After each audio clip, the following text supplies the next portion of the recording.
আজ সোমবার 14 এপ্রিল 2025, পহেলা বৈশাখ 1432 বঙ্গাব্দ, 15 শাওয়াল 1446 হিজরি। জানিয়ে দেব আজকের দৈনিক যুগান্তর পত্রিকার শিরোনামগুলো। নববর্ষের আনন্দে ভাসছে সারা দেশ। ফ্যাসিবাদ মুক্ত পহেলা বৈশাখ। প্রথমবারের মতো 28টি জাতিগোষ্ঠীর অংশগ্রহণ।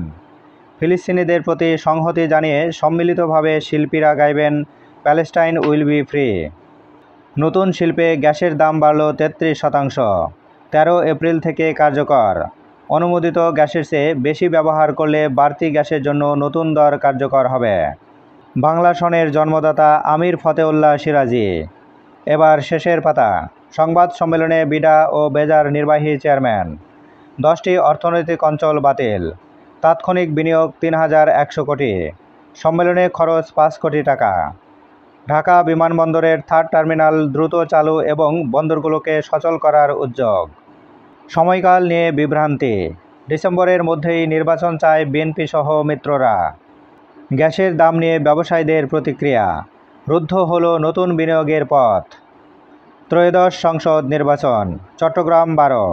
বিএনপির জুয়েল এনাম ইদ্রিস, জামাতের প্রার্থী ডাক্তার ফরিদ।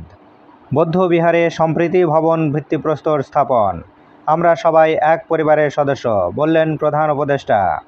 যারা বলছে পরে নির্বাচন তারাই প্রার্থী ঘোষণা করছে, বললেন তারেক রহমান।